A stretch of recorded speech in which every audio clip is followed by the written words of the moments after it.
Welcome to Fancounters. My name's Nick. And I'm Elizabeth. And you can find us on social media. If you're looking, we're on Facebook if you search Fancounters. And we also have a private group called Sharpie Nation. If you're on Twitter, are people still on Twitter? I don't know if anybody's out there. I have no idea. I don't hear anything about Twitter anymore. We're at Fancounters Live. So are we on Instagram? No, I took it down. I unfollowed everybody. I deleted everybody. I'm done with the Instagram. I don't even understand it.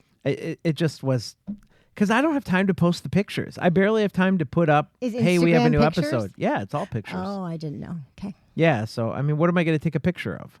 Yeah, This is the microphone that I speak in every week. I mean, I don't go anywhere. I sit in the studio. It's like not that exciting down here. Yeah, okay. Got it. So that's what's going on. I didn't do my only thing. Yeah, do your only thing. Which is if you'd like to contact us, you can email us at hello@fancounters.com. Now, I had a situation come up this past Sunday that kind of opened my eyes a little bit. I have to be honest, I don't, and maybe I should do this more often. Wasn't I with you on Sunday? Not Sunday morning. Oh, no, I was not with you Sunday morning. We can talk about that too. But, okay. No, I don't think about race very much. You know, like I have had employees of different races under me that worked, for me and stuff. And I don't really think about it at all. So we've got some kids of other races at our school and church. And I was leading a children's liturgy of the word, they call it. So like the kids go out during the church service and get like a kid version of what's going on exactly in church. Okay. And bringing it down to their level. Yep. So at the end of the thing, there's always a worksheet that you get handed out. And we just use one of these websites where every week it generates this coloring page with a message and about what all the readings were about. Sure. So I'm handing it out, and I didn't look at this beforehand because sometimes I don't sign up until that morning. Like if nobody signed up, I'll do it. Yeah. And that's kind of what happened. So I never looked at the handout to see really what was on it. Sure. I looked at it and I thought, well, yep, themes match. We're good to go. So I'm handing this out, and we're just about ready to go back into the service to catch up with the end. And this girl raises her hand. She's African-American. And so I call on her. I said, yeah, what's your question? And she says, this one says skin color. Does that mean white? And I instantly felt sad. And I said, no. I said, skin color's whatever color best matches your skin. Huh. But I never even thought of that. And for her, nobody else brought that up, but she did. And I felt really bad that she had to just assume we were talking about white. Well, we have similar issues at our house. As you know, I have a Hispanic son and an African-American daughter. That's why I'm bringing this up to you. And, we had this problem when we first wanted to get her a American Girl doll. And I assumed she wanted a black American Girl doll. Mm-hmm. And so we were in Minnesota visiting Grandma, and we're going to make a big deal. We're going to go to the Mall of America. We're going to go to the American Girl store, and we're going to pick out a doll. Yeah. This is a big family event. It's an expensive family event, too. Yeah. Grandma's footing the bill. Thank goodness. So we get in there, and she immediately goes for the blonde-haired, blue-eyed doll. Now, I am blonde, but not blue-eyed. And, but she goes straight for this blonde-haired, blue-eyed doll. And I say to her, are you sure? And she's like, yes, this is the one I want. And I said, well, it doesn't match you. Do you want one that matches you? No. So then I found an African-American salesperson there and said, I could use a little help. Can you help kind of steer my daughter this direction? And why was it important for you to have? Because I don't want her to come back later in life and say to me, why was everything I had in my world white? Why was there nothing that really truly reflected who I was?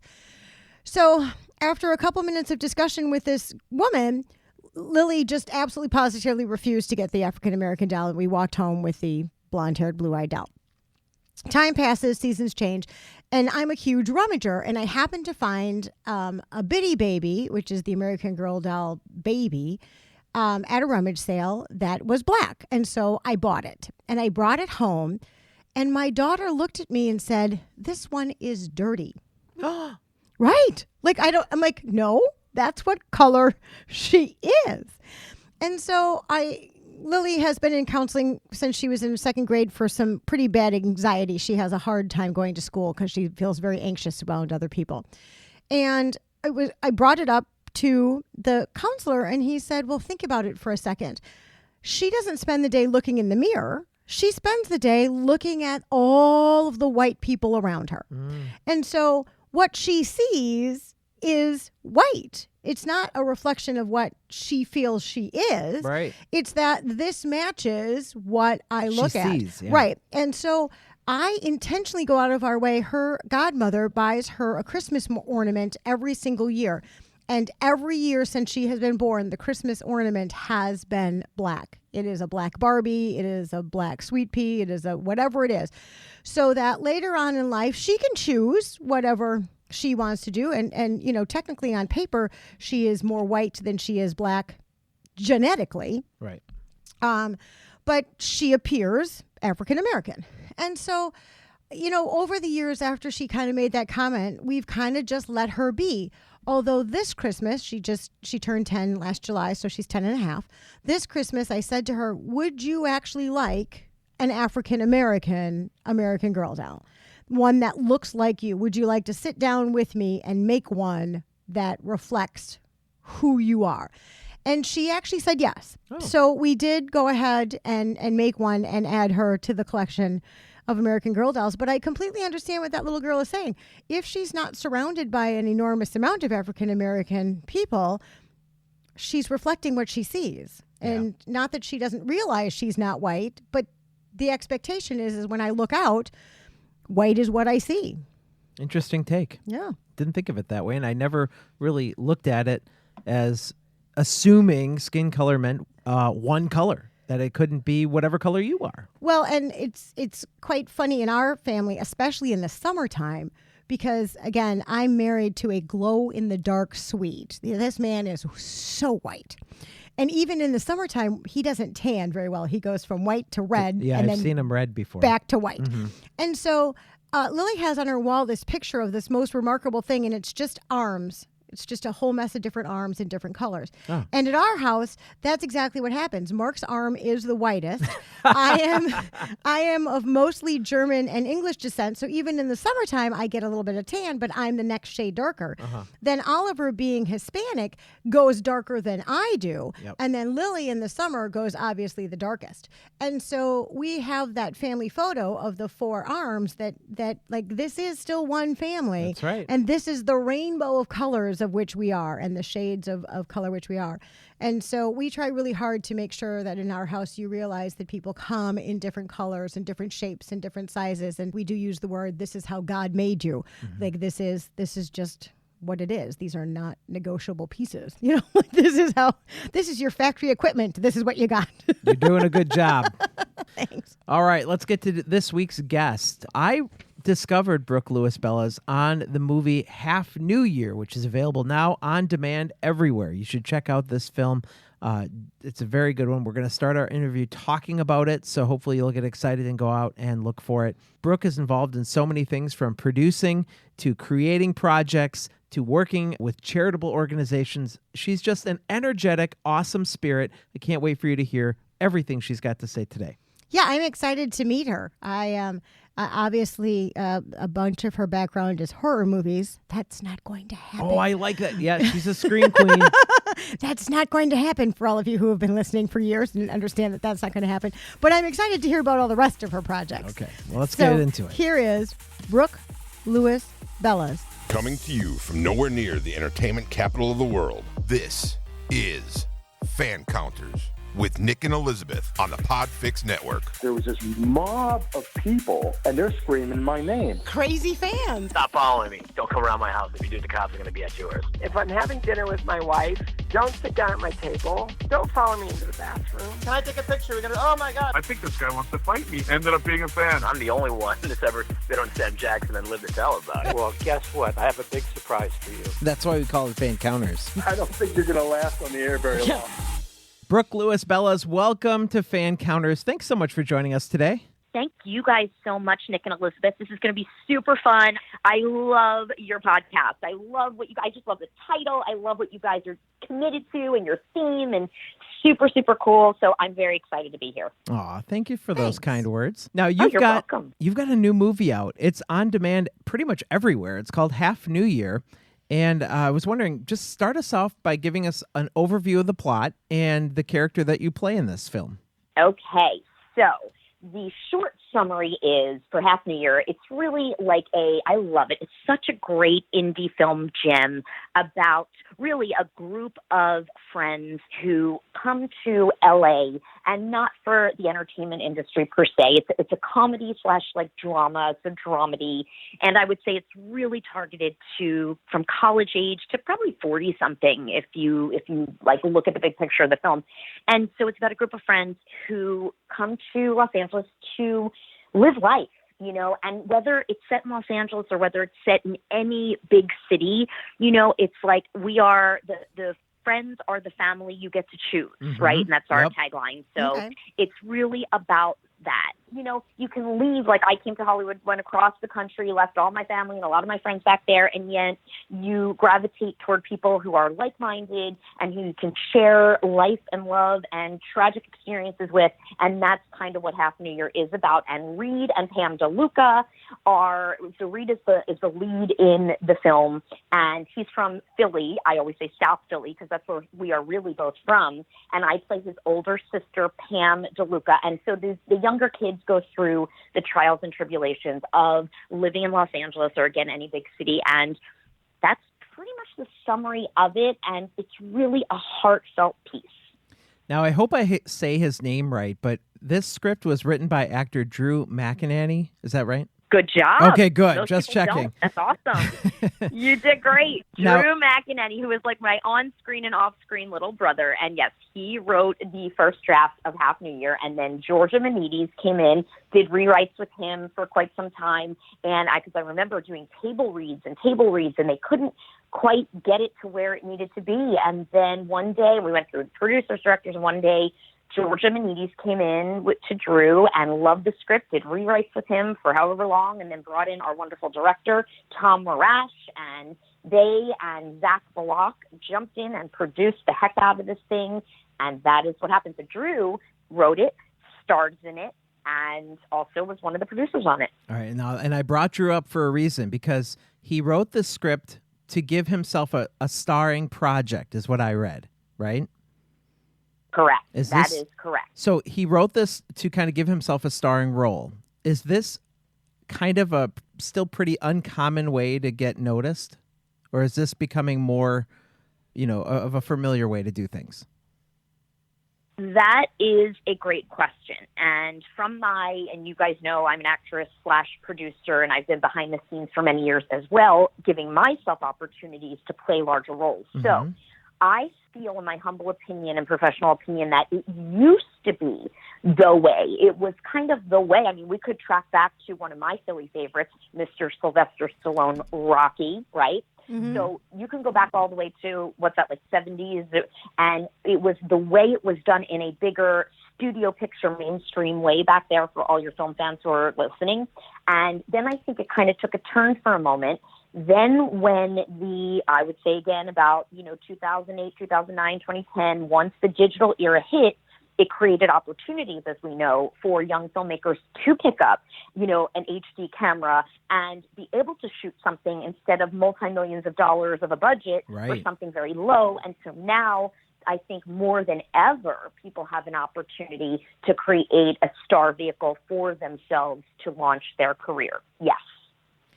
So when Drew wrote this, did he make Pam DeLuca like you since he was writing it for you, or is she completely different than you?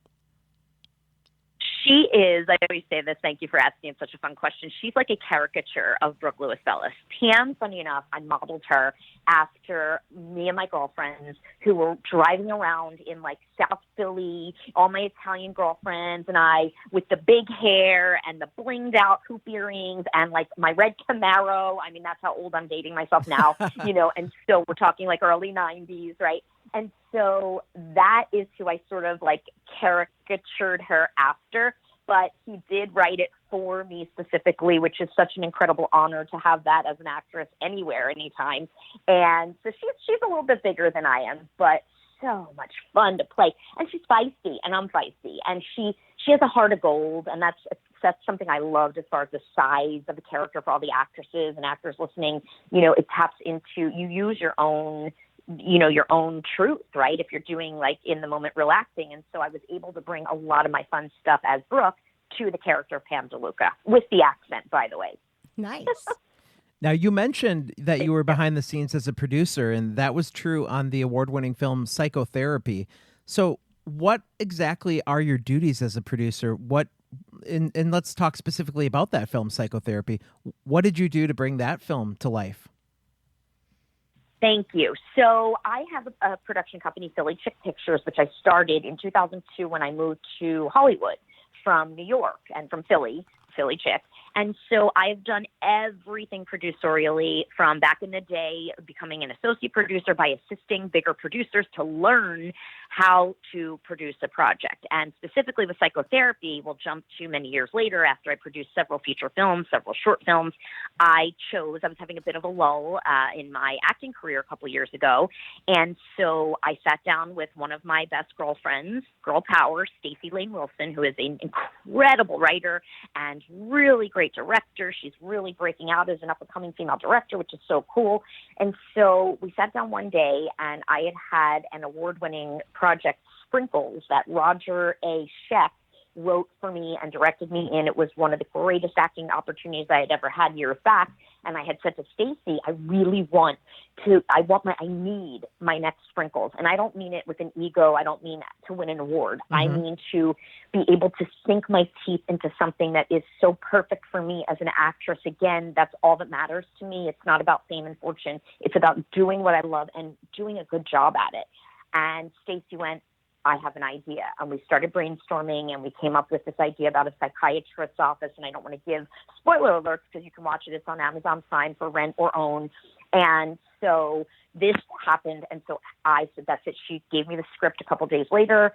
And I'm like, this is incredible. I need to play this role. This is what I've been waiting for again, this opportunity. So I actually raised the financing for this film. And so I was an executive producer. And obviously we could sit here for 2 hours and we don't have the time to go into every detail of producing. Right, exactly. But I executive produced it. It was, that would be an educational course we'd have to teach. So I executive produced it by raising the financing for it. I also was the head producer on it through Philly Chick Pictures, meaning when you are doing that, listeners, you are doing the day-to-day. And let me tell you, honestly, it looks very glamorous. It is not. You are working your butt off for, 15 hours a day. You are doing pre-production for probably 2 months, if not more. On a feature film, it could be up to 6 months. And you are crewing up. You are working on, getting your film posters and artwork, and it is everything. And then when you're on the actual day-to-day, you're casting, it is so grueling and so much work, even for a short film. But if you do it right and you are a smart producer and you assemble an incredible cast and crew, which we did with my manager, actually, Allison Buck, does some casting. She came in and cast it for us. We brought in Ricky Dean Logan who was my idea because he was absolutely perfect for Dr. Walsh, and Ricky Dean Logan from all of the from Nightmare on Elm Street fame and from Back to the Future. And we got to work opposite each other, and it was such an incredible gift. And shout out to our other producer, Bryce Campbell. So when you're working with a group of people you love who support each other, it's going to be magical, and it was. And we ended up winning a ton of awards doing the film festival circuit for a good year and a half, 2 years with that one. Okay, so I want to go back to this job of being a producer. There are lots of actors who become producers, but there aren't a ton of producers that become actors. So, obviously having done both, do you think that acting is harder a profession to achieve success in versus producing? 100%. And I will shout out and say, declare it. I'm an actress, always was. I've been acting and doing musical theater since I'm a kid. I'm an actress first and foremost. And my intention to become a producer, which was sort of forced on me, but then it became sort of natural to me. I happen to be good at it and I happen to hate it, but I do it when I have to. So honestly, I'm honest. So, here's the thing. So they're difficult and challenging in different ways. I think it's easy to be a producer, quote unquote. Okay, Elizabeth, so I know what you're saying right now. Like, everybody now is a quote unquote producer. In fact, you're finding, especially in Hollywood, actors are taking, let's say, like a pay cut, like in big studio pictures and sometimes indie films.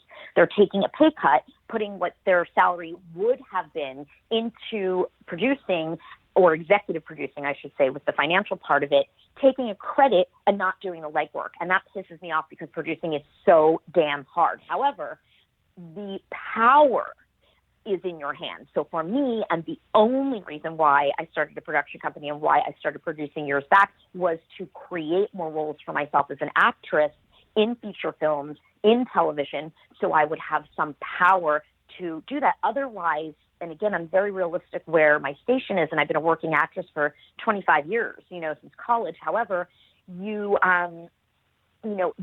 don't have the power. And unless you are married to Steven Spielberg, I mean, again, let's talk the truth here. You're married to Spielberg, or you're sleeping with, Doug Lyman, I don't know, then you're not likely to be offered lead roles in a film opposite named actors. Like, I've been so fortunate to create that for myself in Robbie Bryan's I Murders, even in Showtime that we had years ago, Kinky Killers, and I got to star with Oscar-nominated Charles Durning and Michael Pare. Those opportunities would not have been there had I not been producing as well. Okay. Now, Brooke, your passion is awesome. I love hearing you speak about this. You can tell it's something that you are like really gung-ho about. This is not a career you've fallen into. It's something you've made for yourself, and I like that. Thank you so much. Yes, I've suffered through it. So let's talk about the short film for a second, and short films in general. Alan and Millie, a short romance. You starred opposite Courtney Gaines, and that film has won over 18 awards from different film festivals.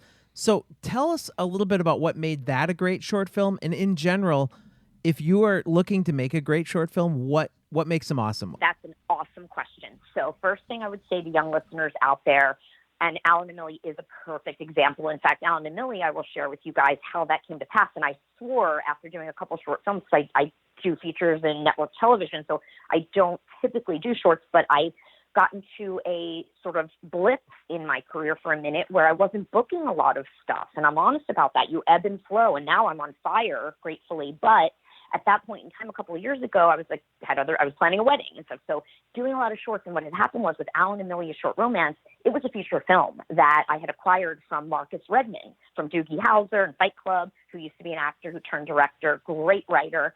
And I acquired the feature film, and it was so good. And, it takes sometimes years to raise $1 million for a feature film to produce it. So we both wanted to be creative again. And I said, what do you think about cutting a couple of my favorite scenes into a short? And that is what we did. And so then Courtney Gaines, brilliant. I mean, forget it. Children of the Corn, Sweet Home Alabama, happens to be one of my best friends. I'm very lucky for many, many years. We had wanted to work together. So this really is, and I hate this word, you guys. You'll get it because you're younger than I am, and your listeners will love it. Oh, I don't know if we are or not, but we'll.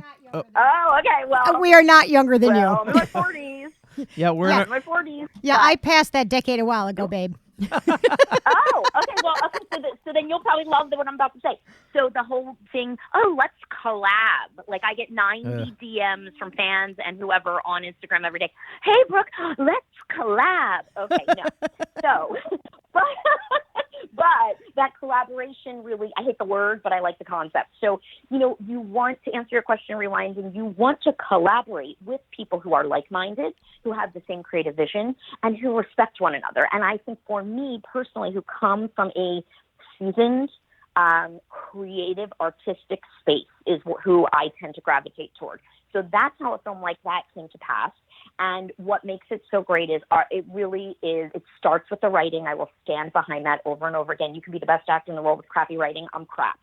So it starts with the writing. And then to me, second for me is, of course, direction. I get that. But for me, it's having chemistry with like my leading other actors, like Ricky Dean Logan and Courtney Gaines and Don Danielson from Sprinkles. Just incredible to work opposite veterans that are just bring their A game every time. And that's how that happened. And then, we had this incredible, girl power DP and sound sister team. And that's what it's about, bringing both the creative and the technical components together in a professional way. And again, and I say this humbly, I hope I don't ever sound arrogant, but, we're not doing $1,000 10-minute short films. Right. We're doing $10,000 10-minute short films. My friends who are having real success are doing $50,000 short films.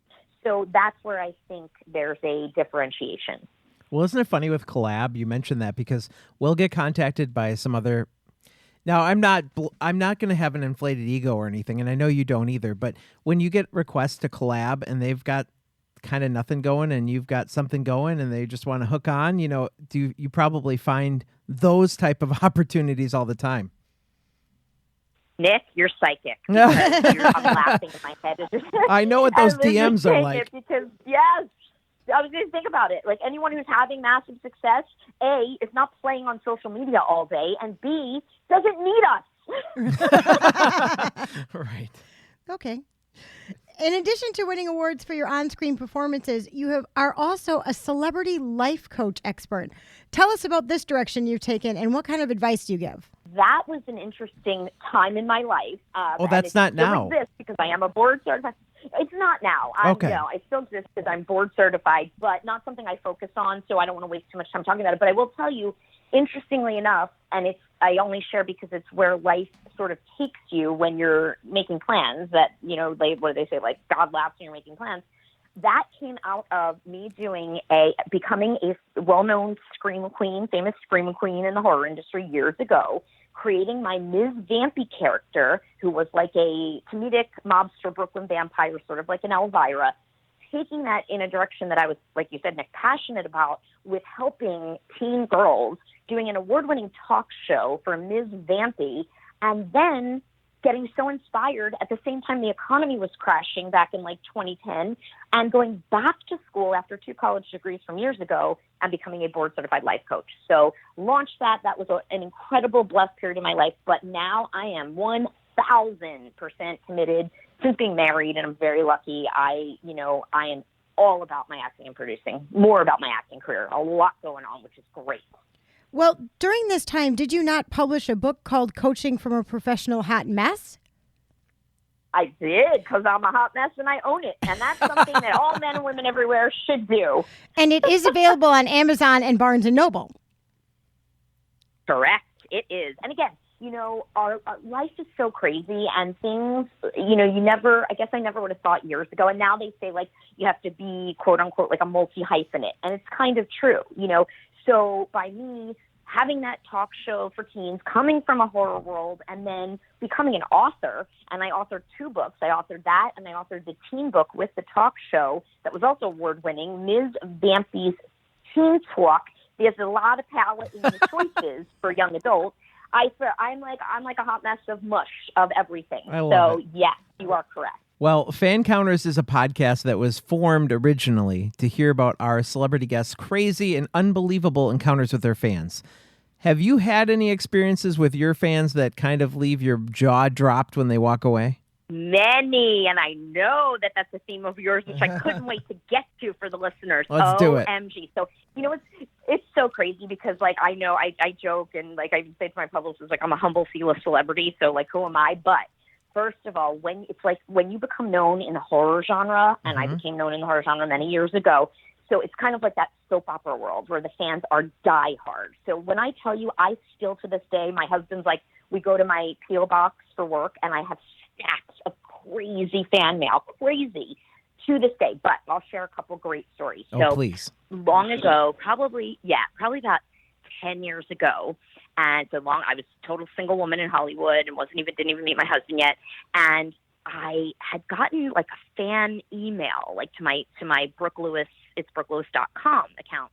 And I got an email from a gentleman, he happened to live in Seattle.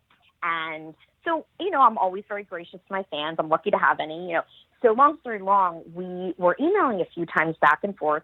And the following Monday, I get home from filming something, and there are a dozen yellow roses in my door at home. Okay? So think about and this is kind of, listen, I'm honest, like, ladies out there, kind of hot and sexy a little, right, Elizabeth? Like, just like, yeah, I love getting flowers. Kind of romantic. Yeah. Right? So every day for a week, a dozen long-stem roses in my home door, you guys. No. When I would get home. No. Now, the scary part, so obviously he did his due diligence online and found my home address. I never gave it to him. I don't know. The good news was he was harmless. He was a fan. He was had a crush on me, and he lived in another state in Seattle, and I'm in Hollywood. So all good there. And I thanked him gracefully and was okay, now this needs to stop. Right. So totally harmless. Now that was that. Now, but think about the creepy factor in that someone actually has the ability to get your home. And I don't have a security building, to get your home, or I didn't at that time, to get your home address. Weird. Now, even creepier, but just nutty creepy. So being a famous horror actress back in the day, I used to get invited to be a celebrity guest at all the horror conventions. So I would always laugh. I tell the story of my friends, their eyes bug out of their heads. So this is just so stupid. But I remember one time so I'm there and I'm I have a booth, and then Elvira's 2 booths down from me, and George Romero, rest his soul. You're talking big time. This is a big convention. It was Texas Frightmare weekend. So one of the big ones. So I have this young group of fan guys that come up, and listen, God bless my horror fans. They are the best. I love you all so much. I wouldn't be here without you. They come with me, whatever I do, comedy, drama, you name it. But they're a little weird sometimes. So this kid comes up, and I think he's even with his dad, and and he comes to me, can I take a photo with you? And I'm of course. I'm so grateful. And he takes a photo with me, and then goes to kiss my hand and licks my hand. Licks. Oh yes.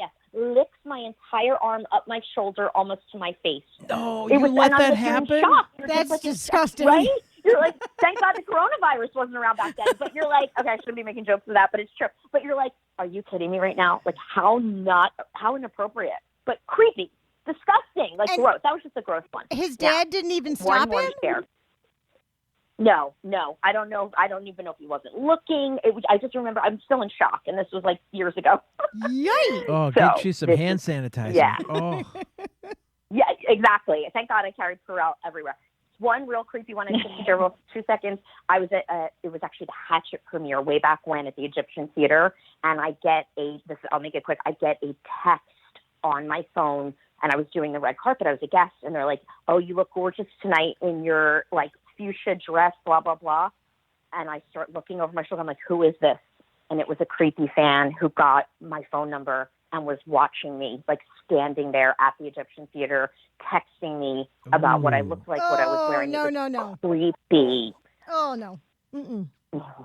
Yeah. Turning the tables a bit, have you ever had a moment where you were starstruck around a celebrity that you were fond of? Always. I swear to you, I'm still a little girl. I swear, first of all, Elvira to me is just jaw-dropping. I was fortunate to go to the Costume Designer Guild Awards last year, 2019, and one of my idols, Marissa Tomei, was there on the red carpet with me, and I thought I would faint. She's just incredible. My cousin Vinny, I always dreamed of playing that role, Mona, and so there are so many. It's ridiculous. Now, I want to end today by asking you one question, because one thing I'm really impressed on when I did research on you, Brooke, is your passion for helping those less fortunate, not only in your own area, but really causes that affect people around the world. So just give us a little overview of your most passionate charitable project that you've been a part of lately that we can look up and support as well. Yeah, I'm going to have to shout out, as you know, I'm a celebrity ambassador for the Breaking the Chains Foundation. Shout out to Deborah Hopkins, who is our fearless leader. And it is an organization that cultivates healing for eating disorders, body shaming, body image issues, and there are so many women, young, old, me in Hollywood. I have battled body shaming of myself and insecurity for so many years because I'm ethnic and shorter and voluptuous. And I was never, you're not skinny enough to play the lead in this. And so it's so important we can heal our issues, and especially those with severe eating disorders, through art. And that is what Breaking the Chains Foundation is all about. And so check it out.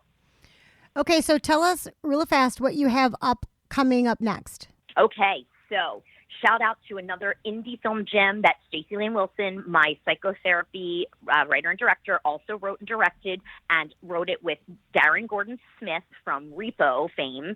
And it is called The Second Age of Aquarius. It is such a great indie film gem that we just wrapped. And it is a comedy with a little bit of sci-fi animation hologram twist. I won't give too much. And another shout out to Stripped, which is a TV pilot. I can't talk too much about it, but written and directed by Mark Klebanoff, who also directed me in The Morning.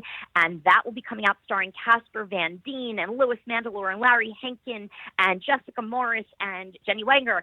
And who else is in this one? Frank Krueger. Frank Krueger is one of our stars. And the list goes on and on and on. Awesome, awesome, awesome comedy. Check it out when it comes out. I can't talk too much, but it will be out this year. All right. Throw your social media handles at us before we go. All right. Brooke Lewis LA on actually Facebook fan page, on Instagram, where I'm very active, and on Twitter. All right. Brooke Lewis Bellas, thanks so much for joining us today. We had a great time. Yeah, thank you. Thank you guys so much. You're awesome. And say hi to Wisconsin. Will do. Stay warm. Come back anytime. Okay. All right. Thanks. Bye, guys. everybody. Thanks. Our thanks to Brooke Lewis Bellas for joining us on the show this week. Gosh, she was energetic. Yeah. Oh, my gosh. She's what a great super spirit. fun. Mhm. Yeah, I liked her a lot. But seriously, that thing about the roses, that creeps me out. Like, even if it was like 10 or 15 years ago, you can't just, call up the florist and say, I'd like these sent to some random house. You got to actually have the address. Well, I'm sure they did have the address. I know, but that's what was creepy. Yeah, that was. These And I was flowers like- just kept showing up to her house. Yeah, the Ring doorbell would have come in real handy then. Yes, they hadn't invented it yet. We've got another great guest coming up next week on the Fancounters Celebrity Podcast. Please join us. And in the meantime, if you want to keep up with us online, join our group at Sharpie Nation. It's the best place where you get notifications first every time we post something, and we also interact with you. So go ahead and request to join, and we'll let you in. And if you want, you can contact us directly if you have a guest suggestion, maybe somebody you want us to interview on the show. And I've put this out there several times. If you want us to interview somebody, we will get your questions from you. Maybe we'll call you and record you asking the question. I mean, we can involve you in the show, guys. Yeah. All you got to do is email us at hello@fancounters.com. That's going to do it for us. Have a great week, everybody. We'll see you next time, Stay guys. safe and wash those hands. It doesn't have to be a special occasion Bye-bye. or a massive outbreak.